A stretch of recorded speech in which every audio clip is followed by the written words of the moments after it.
자동차가 휘발유에서 움직이는 기기라면 우리 사람들은 우리 몸속에 들어있는 혈액의 혈류작용에 의해서 생존하고 활동할 것입니다.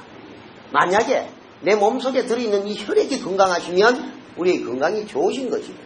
혈액이 나쁘면 우리의 건강이 좋지 못할 것인데, 지금 우리 모두는 사실상 우리 몸속에 들어있는 혈액이 좋은 혈액인지 나쁜 혈액인지를 단정 짓기가 쉽지 아니합니다. 우리 몸속에 들어있는 이 혈액은 약 2대 반 정도 됩니다. 5리터 정도 되시는데, 이 혈액이 매일 뇨 또는 땀으로 배설되어져 나가시고 우리가 섭취하는 음식물이 우리의 혈액을 만드는 것입니다. 내용이죠. 우리 몸속에 들어있는 이 혈액은 이렇게 통에 담겨서 평생을 그 혈액만 가지고 사시는 것이 아니고 매일 순환되고 있다는 것입니다. 그런데 이 혈액을 만드는 원료가 우리가 섭취한 음식물이다. 그래서 식생활 하시는 말씀을 하고 계십니다. 좋은 식생활을 하시면 좋은 혈액이 되어서 건강이 좋아질 것 같은데, 어떤 식생활이 우리 건강에 좋을 것인가? 이를 두고 많은 분들이 현미식을 하신다, 오곡작곡식을 하신다. 우리가 현미식이든 오곡작곡식을 하시는 이유는 그 속에 들어있는 백미 외에 그 가에 붙어있는 호분청, 등경, 다른 말로는 교절소, 다른 말로는 효소, 다른 말로는 천민의 비타민, 다 같은 표현입니다. 이 가에 붙어있는 호분청을 동시에 같이 섭취할 전체식을 하실 것이 목적인데, 학문적으로 속에 들어있는 백미 속에 들어있는 주요 성분은 탄수화물이요, 단백질이요, 지방입니다. 이 탄수화물이요, 단백질이요, 지방은 열과 무관하기 때문에 타지 않으면 상관없으나 가에 붙어있는 호분청, 효소는 열에 민감합니다. 효소가 살 수 있는 온도는 섭씨 35도에서 65도 사이. 그런데 이를 1.5기압이나 2기압 상태에서의 고온의 압력밥솥에 밥을 지으시면 가에 붙어있는 효소는 죽어버립니다. 현미나 오곡작곡식이 나쁘다는 뜻이 아니라 그 좋은 오곡작곡식을 고온의 압력밥솥에 밥을 지어 드시면서 그냥 폼만 잡고 계시는 겁니다. 생식하고 드시는 건강을 위해서 웰빙식이다 하시고 생각해 보실까요? 식물이든 곡물이든 분쇄시켜서 분말 상태, 가루가 돼요. 상온에 그냥 두시면 곰팡이, 미생물 오염 되시니까. 이걸 온열 건조를 시켰다? 이건 데워 죽인 겁니다. 동결 건조를 시켰다? 하면 이는 얼려 죽인 겁니다. 왜 데워 죽이고 얼려 죽인 놈을 날 생자를 써서 생식하고 그것도 그냥 드시는 것이 아니라 흔들어 가면서 폼 잡고 드시는 거예요. 이 많은 분들이 건강을 위해서 식생활에 관심을 갖고 계시지만 정확히 꼬집고 있지 못하시더라. 우선 우리가 주로 먹는 우리의 주식, 밥에 대해서 먼저 생각해 볼 필요가 있습니다. 현재 우리가 주식으로 삼고 있는 이 흰쌀밥 백미가 우리는 우리 몸에 덕이 되시는 줄 알고 계시지만 이를 정확히 분석하고 보시면 독입니다. 독이라도 아주 심한 독입니다. 무슨 소린가? 국민 전체가 다 먹고 있는 주식인 밥을 두고 독이라 할 수 있을 것이냐? 저도 처음에 이 부분을 확인하고는 저 스스로도 혼란스러웠어요. 여태까지 나도 독 먹고 살아왔단 말인가? 집으로 돌아가면 사랑하는 전 가족이 함께 먹을 밥을 두고 독이라 할 수 있을 것인가? 봤던 자료를 이리 보고 저리 보고 아무리 훑어봐도 독임이 분명했다. 그러나 이는 저 혼자만의 주관적 지식일 수도 있으므로 여러 전문가들과 분야별로 검토를 해봐도 독임이 분명했다.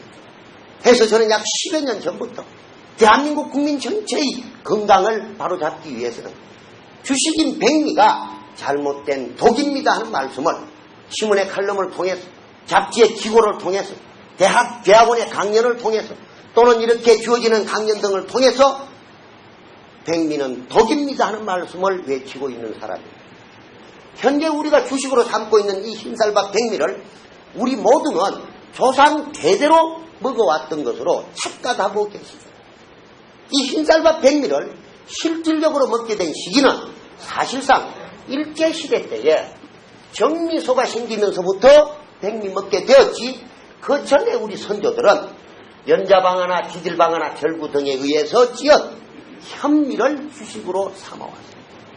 이 민족의 주식은 현미가 우리의 주식이지 오늘날 먹고 있는 백미가 우리의 주식이 아니었음을 분명히 하고자 합니다.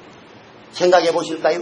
일제시대 때, 6.25 전쟁 때, 보릿고개 넘기던 60년대 이때까지만 하더라도 이 흰쌀밥 백미를 주로 먹을 수 있었던 계층은 부자들이 아니면 쌀밥 구경도 못했었다. 이 쌀밥만 주로 먹은 부자들에게만 유독 병이 오니까 그 병을 일컬어 부자병이라고 불렀다. 일제시대 때는 이를 백미병이라고 직설하기도 했었다. 대표적인 부자병 백미병이 무엇이든가요? 각기병 아니시든가요? 꼭 찌르면 들어가서 올라오지 않는 것. 요즘은 각기 환자가 보이지 않더라. 각기란 당뇨가 오래되고 심화된 상태를 각기라고 부릅니다. 당뇨가 심화되어서 개사되기 그 직전에는 누르면 누른 대로 들어가서 오히려 구멍이 뿌끔뿌끔 뚫립니다. 그러면 요즘의 당뇨 환자는 500만 명 시대가 아니라 1000만 명 시대고 있습니다. 인구 4,800만 명 중 1000만 명이라고 하는 이 숫자는 성인 2분 가운데 1분은 당뇨입니다. 그러면 나는 당뇨가 아니지 않는가? 여러분, 이것도 크게, 아주 크게 잘못된 인식입니다.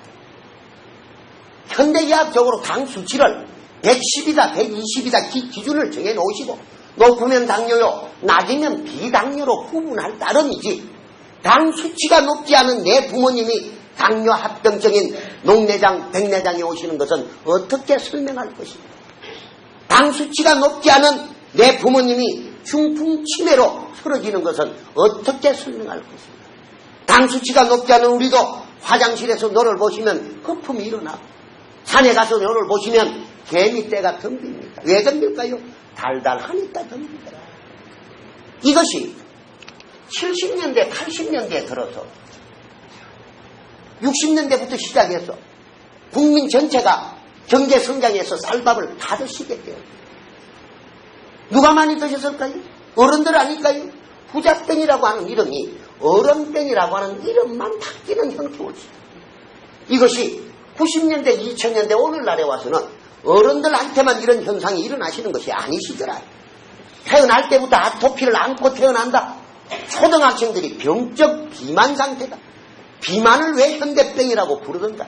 내가 섭취한 음식물이 내 몸속에 들어가서 물질 대사가 되어야 할 것인데 물질 대사가 되지 않으면 불완전 연소식품을 섭취해서 변소가 되지 않으면 찌꺼기가 남게 되고, 남게 되는 이 찌꺼기는 다음에 사용할 목적으로 지방, 기름으로 바꾸어서 이 지방이 첫 번째 아랫배에 저장된 이 지방이 몸 전체에 지방세포가 전이되어 간 형태를 비만이라고 부르는데, 이 비만이 오시다 보니까 혈행성 질환 전체가 수반한다.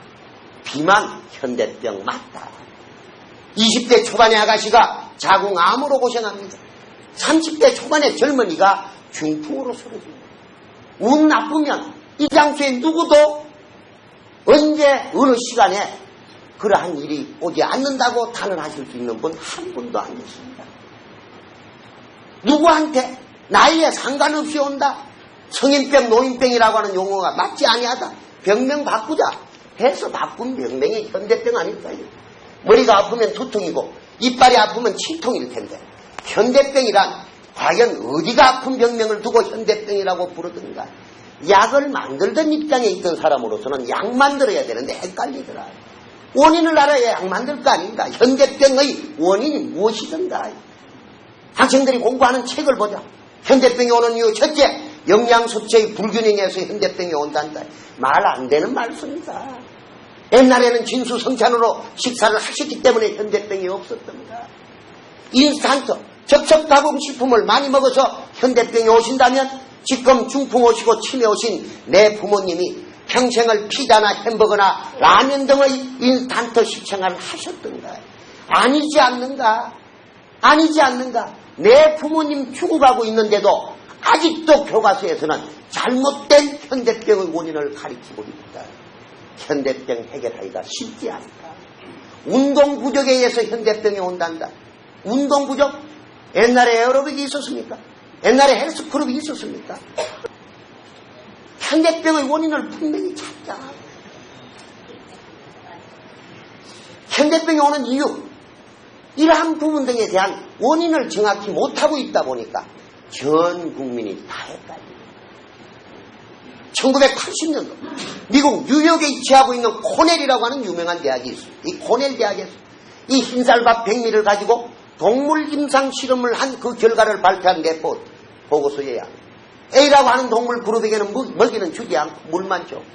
B라고 하는 동물 그룹에게는 물과 백미를 먹이로 주공 결과 약 보름 정도가 경과하니까 우리의 상식을 벗어나는 일이 생깁니다. 물만 준 동물 그룹은 오히려 생생한데 물과 백미를 준 동물 그룹은 죽어가기 시작합니다. 물과 백미를 준 동물 그룹은 죽어가기 시작합니다. 물과 백미를 준 동물 그룹은